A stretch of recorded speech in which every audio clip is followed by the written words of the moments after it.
আমি বিটিআৰ প্ৰশাসনৰ ফালৰ পৰা আপোনালোকক আদৰণি জনাইছোঁ। আজি তাৰমানে 24 এপ্ৰিল 2023 তাৰিখে অসমীয়া প্ৰতিদিন কাকতত আমি দেখিবলৈ পাইছোঁ যে বিটিআৰৰ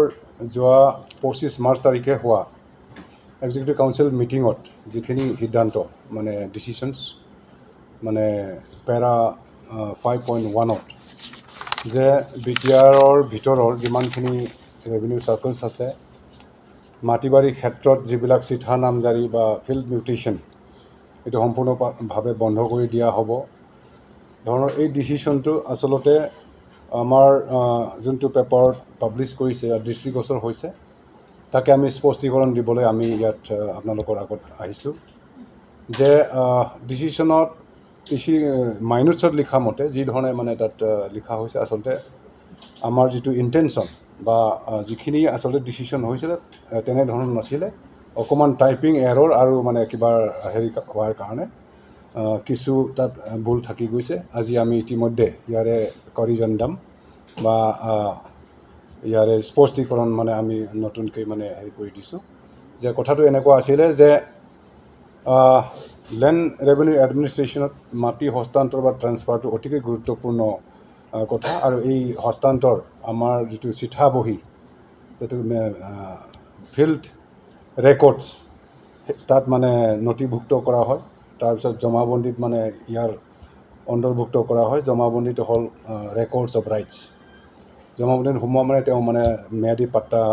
পাট্টাৰ যিটো কপি সেইটো পাবলৈ এটা সক্ষম হয় বা মাটিৰ অধিকাৰী হৈ যায়। এতিয়া এই ফিল্ড মিউটেশ্যনৰ ক্ষেত্ৰত যোনটো নেকি চিঠা নামজাৰি বুলি কয়, যে আমাৰ BTC প্ৰশাসনৰ পাৰ্মিশ্যন নোলোৱাকৈ বা আগৰ দৰে যি ধৰণে অসমৰ ভূমি আইন মতে চলি আহিছিলে যে গ্ৰামাঞ্চলৰ যিখিনি মানে মাটি বাৰী ৰাইজৰ মানে নথিভুক্ত বা নামজাৰি কৰা প্ৰক্ৰিয়া, সেইটো মানে ফিল্ড মিউটেশ্যন বা চিঠা নামজাৰি বুলি কৈ তেনেকৈ কৰা হৈছিলে। কিন্তু এতিয়া আমি বিটিআৰৰ ভিতৰতো যে কিছুমান ৰেভিনিউ চাৰ্কলত মানে মাজে সময় এই চিঠা নামজাৰি বা ফিল্ড মিউটেশ্যনটো হৈ থকা বুলি আমি গম পাই পেলাই মানে এক্সিকিউটিভ কাউন্সিলে এই সিদ্ধান্ত মানে ল'বলগীয়া হৈছিলে। কিন্তু এই সিদ্ধান্তটো এই কাৰণে ল'বলগীয়া হৈছে যে the Indian registration act 1908 section 17ত আছে স্পষ্টকৈ যে যিকোনো মাটি বাৰী ইমুভেবল প্ৰপাৰ্টিজ বাধ্যতামূলক। আৰু একৰ্ডিংলি 1908ৰ পৰা 2009ত অসমে নতুন আইন এটা মানে এমেণ্ডমেণ্ট কৰি লৈছে যে ৰেজিষ্ট্ৰেশ্যন আছাম এমেণ্ডমেণ্ট এক্ট 2008, প্ৰায় 100 বছৰৰ পিছত ক'বলৈ গ'লে। তাতো স্পষ্টকৈ লিখা আছে যে ছেকশ্যন 21A যে যিকোনো মাটি বাৰী হস্তান্তৰৰ ক্ষেত্ৰত এইটো মানে ফুল ফ্লেজড এটা ট্ৰান্সফাৰ বা মানে কমপ্লিট ট্ৰান্সফাৰৰ কাৰণে যদি কৰিবলগীয়া হয়, ইয়াৰ ৰেজিষ্ট্ৰেশ্যনটো হ'ব লাগিব। ৰেজিষ্ট্ৰেশ্যন হোৱাৰ আগত প্ৰত্যেকজন ব্যক্তিয়ে যোনে মাটি বিক্ৰী কৰিব বিচাৰে বা যোনে কিনিব বিচাৰিছে মানে চেল পাৰচেছ কিনা বেচাৰ যিটো প্ৰক্ৰিয়া, চক্ৰ বিষয়াৰ কাৰ্যালয়ৰ পৰা মণ্ডলৰ গোটেই ৰিপৰ্ট নথি মানে ভুক্ত কৰি যিখিনি যাৱতীয় নথি মানে জমা দিব লাগে, ছাবমিট কৰিব লাগে প্ৰপ'জেলৰ লগত, সেইখিনি আমাৰ BTC অথৰিটিত মানে NOCৰ কাৰণে যিটো নেকি পাৰ্মিশ্যন বুলি কয় যে মানে ইয়ালৈ প্ৰেৰণ কৰিব লাগে। ইয়াত মানে উপযুক্ততা পালে ইয়াতে মানে যদি হেৰি থাকে মানে BTC অথৰিটিৰ ফালৰ পৰা পাৰ্মিশ্যনটো দিয়া হয়। পাৰ্মিশ্যন দিয়াৰ পিছত তেওঁলোকে ৰেজিষ্ট্ৰেশ্যন কৰি সেইটো মানে কৰিব পাৰে। দ্য ইণ্ডিয়ান ৰেজিষ্ট্ৰেশ্যন এক্ট 1908ৰ ছেকশ্যন 17ত এইটোও স্পষ্ট কৰা আছে যে এনি কাইণ্ড অফ প্ৰপাৰ্টি 200 টকা বা তাতকৈ যদি 200 টকাতকৈ যদি অধিক হয়, এইটো মানে মূল্যৰ হয়, এইটো মানে ৰেজিষ্ট্ৰেশ্যন কৰাটো বাধ্যতামূলক। গতিকে আমি দেখিবলৈ পাইছোঁ যে BTC চৰকাৰে মাজে সময় আমি মানে নজনাকৈ বা মানে আমাক নজনোৱাকৈ কিছুমান এই চিঠা নামজাৰি হোৱাৰ ফলত মানে আমাৰ যিটো ৰাজহ পাবলগীয়া যিটো ৰেভিনিউ বা ৰেজিষ্ট্ৰেশ্যনৰ ৰেভিনিউ, ষ্টেম্প ডিউটি বা চেল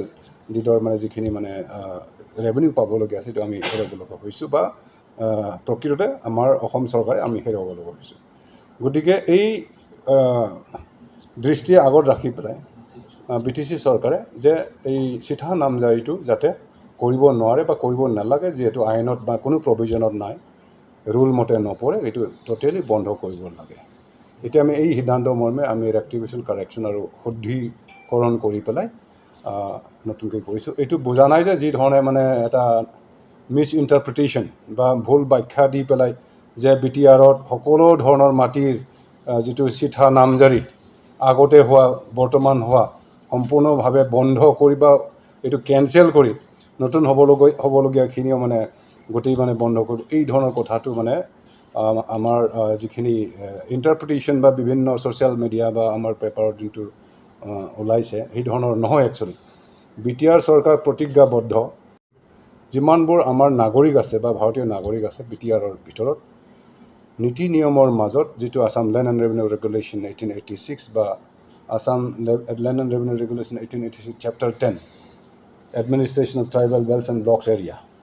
সেইবোৰ যিখিনি প্ৰভিজন আছে যাৰ যি ধৰণৰ উপযুক্ততা আছে সেইটো পাবই, ইয়াত কোনো মানে সন্দেহ নাই। এতিয়া আমি BTR চৰকাৰে সেই উদ্দেশ্য আগত ৰাখি যোৱা ডিচেম্বৰ মাহত আৰু জানুৱাৰীৰ মানে প্ৰথম সপ্তাহত ইতিমধ্যে দুটাল আমি লেণ্ড মেলা ভূমি মেলা আমি অনুষ্ঠিত কৰিছোঁ। ইয়াত আমাৰ মোৰ দেন 2 কোটিতকৈ বেছি টকা আমাৰ ৰাজহ হিচাপে আমি ইয়াত আদায় কৰিবলৈ সক্ষম হৈছোঁ। আৰু লগতে বহুত হাজাৰ মানুহ আমি মানে মাটিৰ মানে চিঠা নামজাৰি আৰম্ভ কৰি মানে যেনেকৈ উত্তৰাধিকাৰৰ সূত্ৰে নামজাৰি allotment settlement land holding certificate total প্ৰথম পৰ্যায়ত আমি 6টাকৈ মানে ছাৰ্ভিচেছ বা চাৰ্টিফিকেট দিয়াৰ কাৰণে ৰাইজক হেৰি কৰিছিলোঁ। দ্বিতীয় পৰ্যায়ত আমি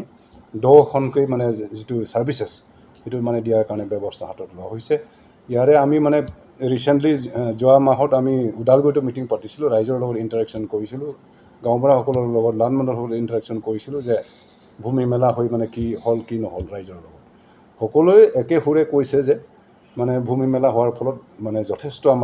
আমি লাভান্বিত হৈছোঁ আৰু মানে আমাৰ বিভিন্ন মাটি বাৰী সংক্ৰান্তীয় সমস্যাবিলাক বহুত গুণে মানে বহুত ধৰণে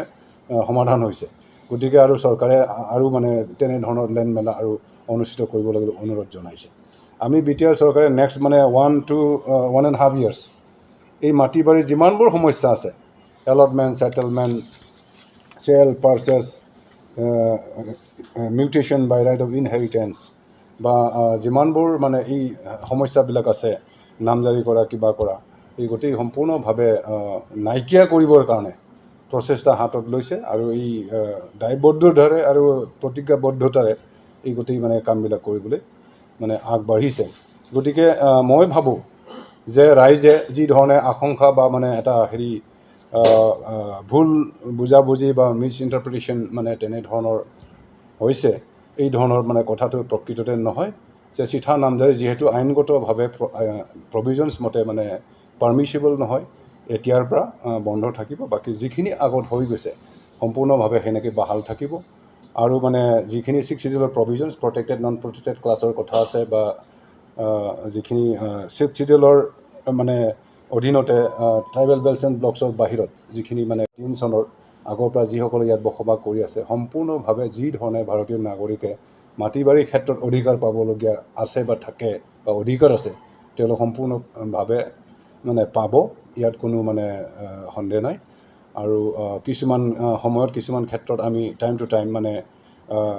কিবা নোহোৱা বা তথ্য নোহোৱা বা মিছা কথা বা ট্ৰাইবেল বেল্টন ব্লকত মানে উপযুক্ততা নাথাকা বা প্ৰটেক্টেড ক্লাছৰ নোহোৱা মানুহজনে এপ্লাই কৰা নোপোৱা ধৰণৰ এই কথাকে মানে অন্য ধৰণে কমপ্লেইন কৰিছে BTRত যে মানে অনা বড়ো বা অনা ট্ৰাইবেলৰ মানে তেনেকেই মানে মাটিৰ অধিকাৰ নাই, এই ধৰণৰ মিছ ইণ্টাৰপ্ৰেট কৰি পেলাই বিভিন্ন মহলত তেনেকেই অভিযোগ বা প্ৰতি অভিযোগ কৰা আমি দেখিবলৈ পাইছোঁ। কিন্তু তেনেধৰণৰ একেবাৰে প্ৰকৃততে নাই। গতিকে আমি আজিৰ এই আপোনালোকৰ এই সংবাদমেলৰ যোগেদি এইটোৱে স্পষ্টীকৰণ দিছোঁ যে আমি মানে যোৱা 25 তাৰিখৰ যোনটো EC মিটিঙৰ মাইনটছ সেইটো আমি ৰেক্টিফাই কৰিছোঁ যে হেণ্ডস্পট তাৰমানে এতিয়াৰ পৰা চিঠা নামজাৰি বা ফিল্ড মিউটেশ্যন যে মণ্ডলে মাটি মানে বিক্ৰেতা বা কিনোতাৰ লগত লগ লাগি পেলাই মানে যিখিনি মানে ফিল্ডতে বা মানে অফিচতে বা মানে ক'ৰবাত মানে চিঠাত মানে নথিভুক্ত কৰিবলৈ নামজাৰিটো কৰে, ঘেৰ মাৰি পেলাই চাৰ্কল অফিচাৰে চহীটো দিয়ে, এই ধৰণৰ মানে প্ৰক্ৰিয়াটো এতিয়া মানে কৰিব নোৱাৰিব যে প্ৰপাৰ চেনেলেদি প্ৰপাৰ পাৰ্মিশ্যন ল'লে কোনো মানে পাৰ্মিশ্যন বা কোনো NOC ইয়াত লটকি নাথাকে। আমি মানে যিমান পাৰোঁ যে যিহেতু ইয়াত 4-5খন জিলাৰ মানে লোক জড়িত হৈ আছে, যে দূৰ দূৰণিৰ পৰা আহে, মাজবাট যেনেকৈ বাক্সা, ওদালগুৰি বা বিভিন্ন ঠাইৰ পৰা মানুহ আহে, যাতে খুব কম সময়ৰ ভিতৰত বা যদি আহি মানে ইয়াত উপস্থিত এদিনৰ ভিতৰতে যাতে মানে চাৰ্টিফিকেট বা মানে নথিবিলাক যাতে মানে প্ৰমাণ পত্ৰবিলাক পাব পাৰে, সেইটো আমি বা পাৰ্মিশ্যনবিলাক আমি লগে লগে দিব পাৰোঁ খুব কম সময়ৰ ভিতৰত, সেইটো আমি চেষ্টা চলাওঁ। কেতিয়াবা মানে এই ধৰণৰ আমি কামবিলাক কৰি আছোঁ। আৰু এই ভূমি ৰাজহ সংক্ৰান্তীয় যিখিনি নথি বা ডিজিটাইজেশ্যন বা আমাৰ যিটো নন কেডেষ্ট্ৰিয়েল এৰিয়াছ আছে, সেইবোৰৰ ক্ষেত্ৰতো আমি মানে বহুত ধৰণৰ মানে ব্যৱস্থা হাতত লৈছোঁ। এই অংশত মোৰ লগত আছে director land records BTC Dhiraj south, তেখেতেও মানে দুআষাৰ